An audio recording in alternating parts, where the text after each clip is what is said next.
In this video, we'll further discuss strategies to slow down.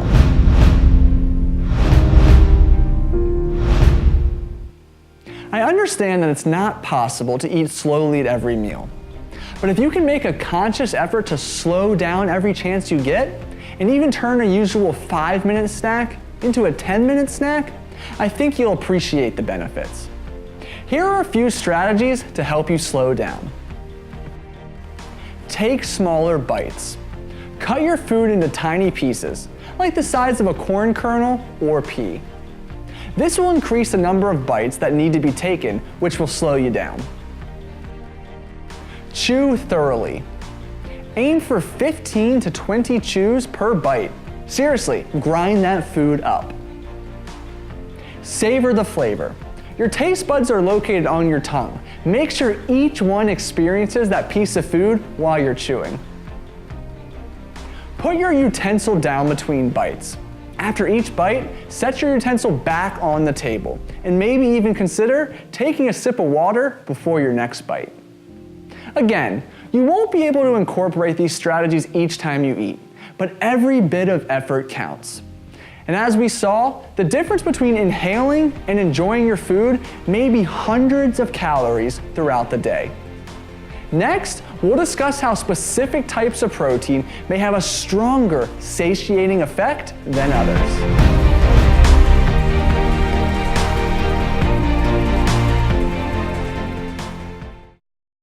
In this video, we'll discuss a unique way to fight hunger.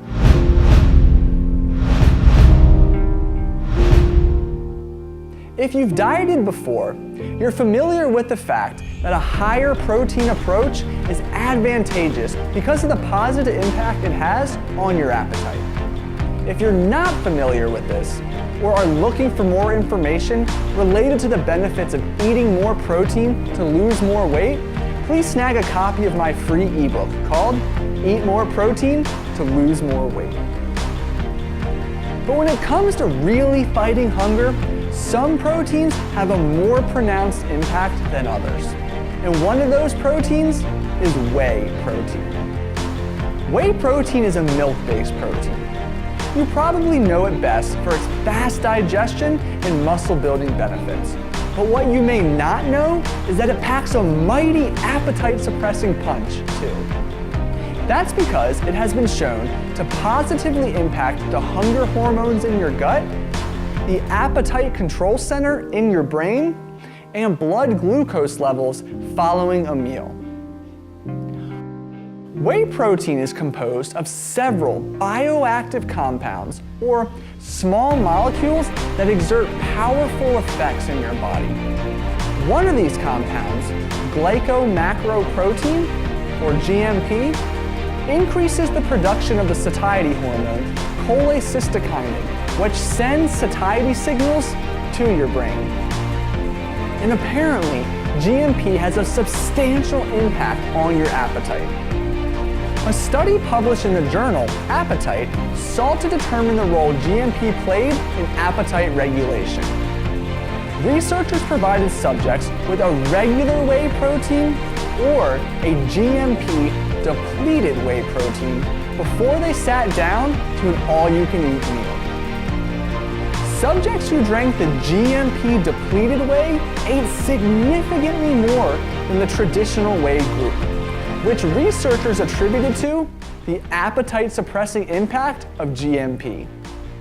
Don't worry, your whey protein contains GMP.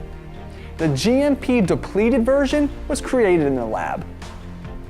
It may have been a small study, but it yielded significant results worthy of attention. Remember, even the smallest contribution to the fight against hunger during a diet can be significant. Next, let's look at how another characteristic of this unique protein may further fight hunger.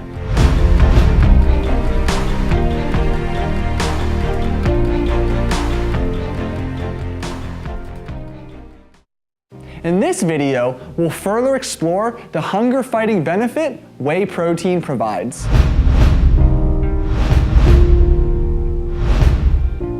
If your brain senses there's plenty of food available, then it shuts down hunger signaling. One amino acid found in protein specifically impacts this availability signal: leucine. And it so happens that whey protein contains more leucine than any other source of protein. Although research to date has only been conducted in petri dishes in mice, there is strong evidence to suggest a complex relationship between leucine, an enzyme complex known as mTOR, and your hypothalamus. mTOR is best known for turning on muscle building at the cellular level. Your hypothalamus is where the appetite control center of your brain is located. Some of ours are larger than others. Researchers suspect that mTOR has a fuel sensing role, and that a rapid rise in leucine levels stimulates mTOR to the point that it communicates to the hypothalamus, which in turn shuts down hunger signaling. So, choosing leucine-rich whey protein over a portion of chicken breast may have an even stronger appetite-suppressing effect. Pretty neat, right? When you eat a meal, particularly one high in carbohydrates, blood glucose levels rise. The hormone insulin also rises to shuttle glucose into the appropriate location so that blood levels return to normal. Pairing protein with any meal helps to enhance control of blood glucose levels because of its ability to slow down digestion. But it turns out whey protein may have an even superior impact over other sources of protein because of its ability to positively influence two molecules that work to enhance the insulin response to a meal and ultimately ensure proper blood glucose control. GLP-1 and GIP.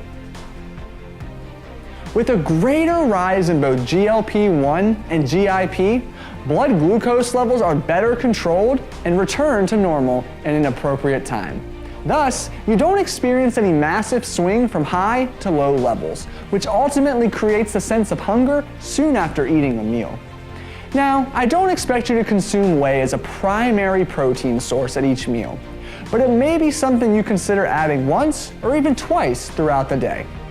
Next, we're going to discuss why you should consider adding whey's brother, casein, to your day to further fight hunger.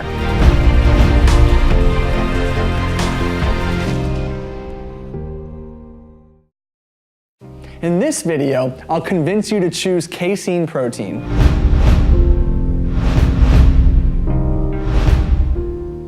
Casein protein is also a milk-based protein. In fact, all dairy products are composed of roughly 80% casein and 20% whey protein.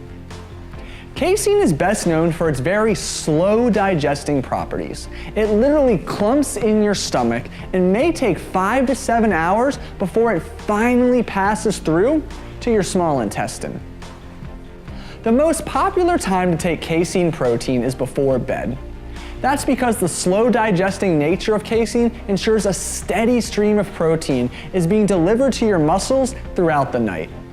But as you can imagine, having casein in any meal may help to alleviate hunger and keep your appetite in check for the hours to come because of its super slow digestion. Well, at least according to a study published in the American Journal of Clinical Nutrition that sought to determine the impact casein protein had on energy expenditure, appetite, and blood glucose control.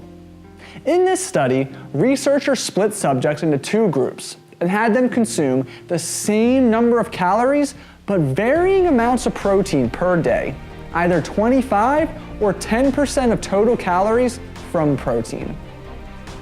On two separate occasions, subjects stayed in a metabolic ward for 36 hours under constant supervision. The 3 days leading up to their date in the ward, the subjects ate either 25 or 10% of their calories from protein via a controlled diet. Then, once in the ward, the lone protein source became casein protein, while the percent of protein remained the same. Baseline measurements for resting energy expenditure, appetite, and blood glucose were taken before and after time in the metabolic ward. Researchers noticed an increase in energy expenditure, decrease in appetite, and decrease in blood glucose levels 36 hours after relying on solely casein as a protein source in both conditions. But they noticed an even more significant improvement in the 25% casein versus the 10% casein group. Just after 36 hours, switching to casein as the sole source of protein, subjects experienced a myriad of benefits that ultimately support dieting behaviors. Pretty neat, right? So what does this mean for you? Well, for starters, I recommend making casein protein a part of your bedtime meal so you reap the muscle protecting benefits I mentioned before. Check out my high protein peanut butter pudding recipe for a bedtime treat rich in casein. Secondly, I recommend adding it to the meal that precedes the longest period you'll go between meals. For example, during my day, I have casein protein as part of my breakfast because I don't like to eat my next meal until 4 or 5 hours later. This subtle addition has stopped past hunger pangs I typically get a few hours later dead in their tracks. Keep watching for a bonus video that details how dairy may just be the best protein source for weight loss.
In this video, I'll discuss how coffee can curb your appetite.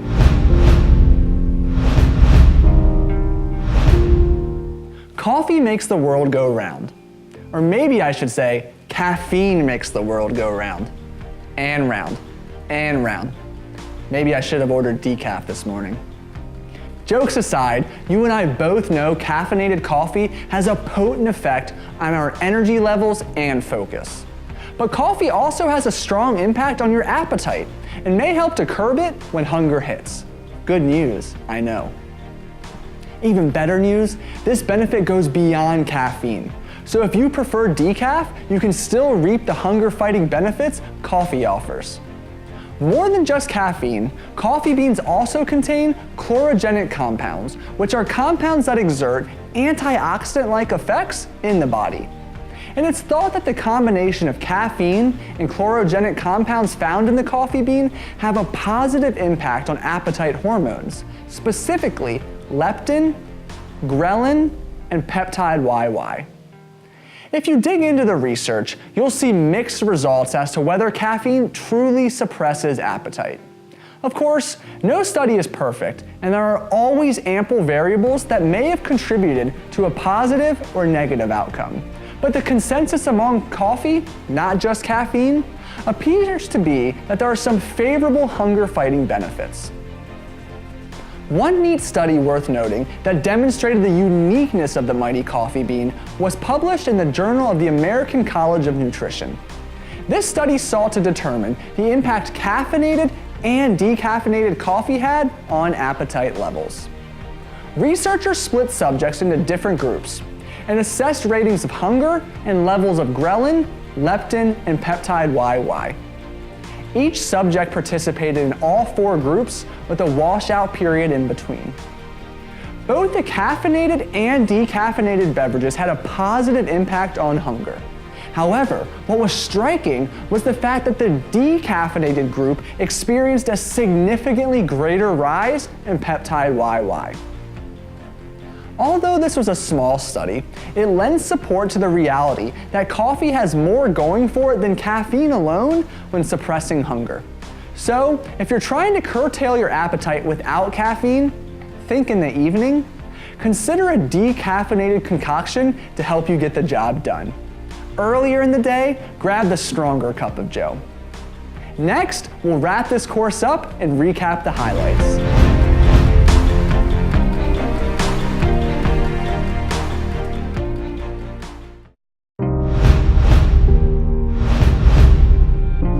Congratulations! You just crushed this course and are now armed with numerous hunger-fighting tips, tricks, and strategies. Great job sticking with it to the end. I believe the information in this course can be highly valuable for your overall fitness goals. I hope you gained a greater appreciation for not only what you eat and drink and how it may impact your appetite, but also how you eat and drink. Hunger is an expected consequence of eating fewer calories than you're burning. But every tool and trick you learned can be incorporated throughout your day to help minimize it. This may give you the 1% of strength needed to say no to that cookie or bag of chips. If you're looking for further information and tools you can include to diet successfully, consider my ebook, A Dietitian's Dozen Fat Loss Tips. This ebook is a collection of actionable, research-based strategies that I have used to help hundreds of my one-on-one clients lose thousands of pounds of body fat and to keep it off, too. As a member of the TNT University Tribe, you get 33% off. Just use the code TNTTribe at checkout. If you have 60 seconds, I would love to hear your feedback about the course. What did you like? What could I do to further add value? Suggestions for future videos or courses? I would greatly appreciate it.